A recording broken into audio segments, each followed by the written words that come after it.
Oiê, tudo bem com vocês? No vídeo de hoje eu vim trazer um livro, sim, apresentar um livro que eu terminei de ler recentemente. Eu demorei um pouco pra terminar de ler, não vou mentir. Eu ganhei ele no final do ano passado como presente de Natal e só fui terminar de ler ele agora, mas também... Olha o tamanho do bichinho! E eu li 2 vezes o negócio, na verdade eu parei na metade da segunda. Mas eu li 2 vezes pra poder realmente vir falar as coisas aqui sem falar besteira, beleza? Eu vou rodar a vinheta e em seguida eu tô de volta.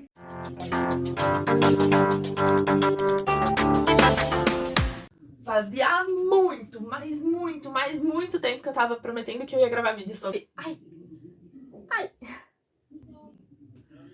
Eu quase arranquei meu piercing, mas foi sem querer, passamos bem. Nossa senhora, dá uma dorzinha agora aqui nele, mas enfim. Voltando ao assunto, eu quase não sei mais como que grava vídeo falando sobre filmes e séries, igual eu fazia no Chá com Série. Mas enfim, vamos tentar. Inclusive eu nem tenho mais a vinheta, tá bom? Então vai ser a vinheta mesmo da vinheta que a gente usa pra tudo, até eu desenvolver uma nova vinheta pra isso. Porque eu vou voltar a falar de filme, eu vou voltar a falar de livro, eu vou voltar a falar de série, desenhos, enfim, e tudo. Porque eu não parei de assistir nada, né? Então não tem porque eu ter parado de falar. Simples assim, né? Vamos voltar a falar sobre essas coisas.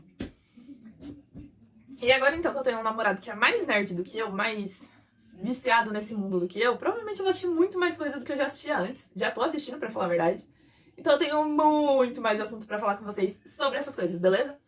Mas sem enrolação, que eu já enrolei demais, vamos começar a falar do Sol da Meia-Noite. Ai, meu Deus. Meu coraçãozinho chega o quê? Dói. De verdade. Porque eu sei que a saga não vai voltar. Pode ser que aconteça, mas enfim. São tantos pode seres no mundo que a gente quase não tem 100% de certeza que a saga não vai voltar. Mas enfim. O Sol da Meia-Noite, pra quem não sabe, é a versão do Edward de Crepúsculo. Cada página desse livro que eu passava era um pequeno surto que eu tinha. E só quem estagiava comigo na parte clínica da faculdade vai entender o que era, porque eu li isso aqui no meu estágio. Eu achei as primeiras páginas desse livro em e-book na internet. Só que era só, acho que os 5 primeiros capítulos, se eu não me engano, quer dizer. E aí eu comecei a ler entre um paciente e outro, uma anamnese e outra, que eu tinha um tempinho ali, eu tava lendo o livro e tava surtando. Por que eu tava lendo e tava surtando? Porque aqui conta a nossa querida e maravilhosa versão do Edward. Sim, já falei isso. Só que a gente acha que o Edward era um garotinho bonzinho, era um menininho bobinho. O livro quebra nossas pernas. Não vou mentir pra vocês, não. É que eu não tenho aqui a página que foi que ele meteu do louco, mas basicamente... Eu vou falar da cena e vocês vão entender do que eu tô falando. Lembra aquela cena que ela passa pelo ventilador e ele faz aquela cara de tipo, meu Deus, que fedor? Não é que fedor não, gente.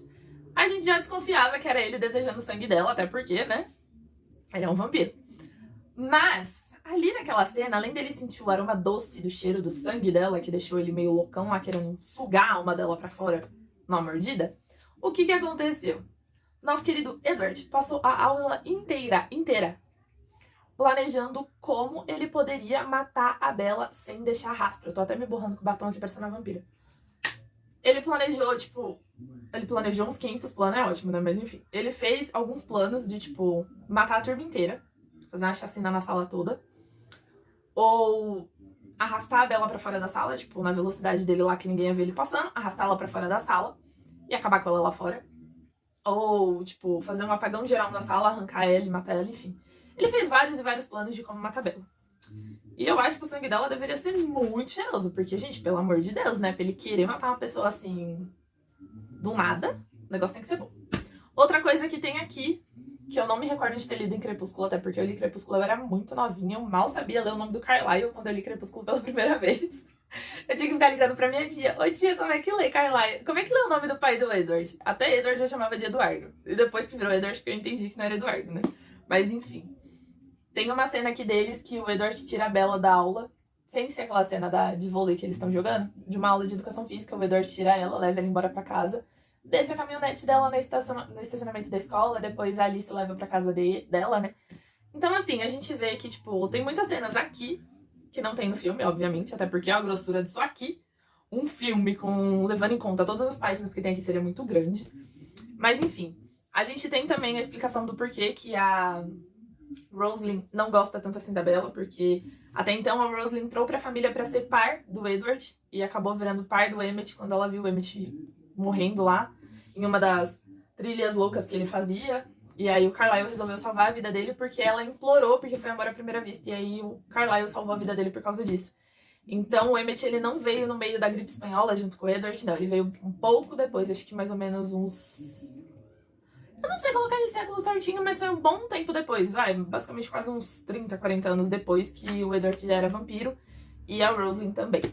Aí outra coisa que tem aqui, que eu acho que seria uma cena muito legal de se ter no filme, mas a gente não tem, é a discussão que eles têm. Eles têm uma discussão durante aquela semana que o Edward desaparece, a família dele desaparece da escola, que é quando tá Sol e os Cullens vão fazer trilha. Eles não estão fazendo trilha. Eles estão em casa, todos eles, obviamente, né?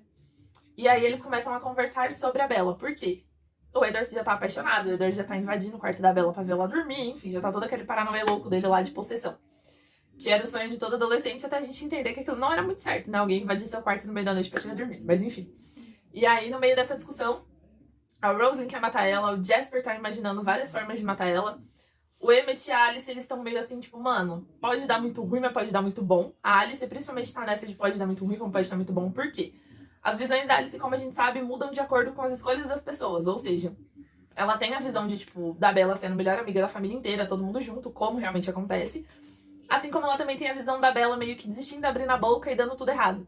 Então, ela sabe que pode dar bom, como ela sabe que pode dar ruim. E aí tem a cena que eles estão lá discutindo na mesa de jantar da casa deles. E a mãe deles, que é a Esme, ela fala pro Edward que se o Edward vai ser feliz com a Bella, ela é aceita na família. Eu achei isso muito fofo, da parte dela, lógico. Porque, né, tá arriscando a vida dela, querendo ou não, sabendo que os Volturi podem, né, arrancar a cabeça deles por causa disso. Mas é muito fofinho. Então aqui tem várias cenas muito bonitinhas. Tem uma cena de, tipo, da Bella indo supostamente viajar pra ver a mãe dela e acabar saindo com o Edward, não ficar com o Edward numa outra cidade. Então, assim, mostra muito mais coisa legal do que realmente a gente tem no filme de Crepúsculo. Obviamente que Crepúsculo é a versão dela, né, da história, mas a versão dele é muito mais fofa. O que eu acho bem estranho, porque geralmente a menina é um pouco mais fofa, né, então a versão dele ficou mais fofa que a dela. Quem mais que eu tô esquecendo de falar? Ele explica a questão daquela prima lá de Denalia, do clã de Denalia, do ódio que ela tem pela Bella, que é porque eles namoraram. Então, assim, como eles não são primos de verdade, né, eles acabaram namorando e aí ele ia casar com ela, um negócio assim. E nesse rolê todo, ele acaba desistindo porque ele encontra a Bella, então ela tem ódio da Bella porque meio que a Bella rouba o lugar dela. E eu tô tentando entender onde que ele é tudo isso, assim, pra ter um monte de mulher no pé dele querendo brigar por ele, né? Mas enfim, o cara nem tomava banho segundo as entrevistas da Capricho, mas ok. E outra coisa, uma curiosidade muito bonitinha desse livro é sobre o nosso querido título, Sol da Meia-Noite. Eu ia falar Sol da Meia-Noite, mas é Sol da Meia-Noite. O Sol da Meia-Noite, ele é um fenômeno que todo mundo sabe que só acontece no Alasca. E eu não sei explicar por quê, mas acontece no Alasca. E aí o que acontece? O Sol da Meia-Noite, ele é um sol que ilumina a noite. Não tem outra explicação, né? Mas enfim, no livro, o título O Sol da Meia-Noite é basicamente uma menção do Edward falando sobre o Carlyle, porque o Carlyle é a parte boa, tipo a consciência do Edward, pode-se dizer assim, é a parte boa do Edward. Então, tudo que o Edward tem de bom deriva do Carlyle. E aí ele usa essa metáfora de falar que o Carlyle é o sol à meia-noite na vida dele, o sol da meia-noite na vida dele. Então eu achei muito fofo de verdade. Aqui conta também um pouco do passado do Edward, fica indo e voltando, conta as diversas vezes que o Edward leva a Bella pra escola, e eles acabam escutando a playlist dele lá no carro, que são várias músicas antigas que a mãe da Bella também gostava. Então, assim, é muito fofo, é muito mais detalhado do que o filme do Crepúsculo. Realmente, eu acho que eu gostaria muito mais se o filme do Crepúsculo fosse o Sol da Meia-Noite, porque ele é bem mais rico, em todos os sentidos possíveis. Conta a história certinho da formação de cada um, conta que a Rosalind, por mais que ela tenha aquele jeito barbizinha todo dela, ela gosta de mecânica, ela gosta de mexer em carro antigo. Conta que a Alice, ela é formada em moda, conta que a mãe do Edward é arquiteta, então aquela casa foi construída desenhada, né, no caso, pela Esme. Então, assim, vai dando muito mais detalhes de coisas que não dá no filme, que eu acho que seria legal ter dado pelo menos um pouquinho mais pra gente entender como é que funcionava a família dele. Mas, enfim, é isso. Eu espero que tenham outros, mesmo sabendo que não vai ter. Fico muito triste com isso.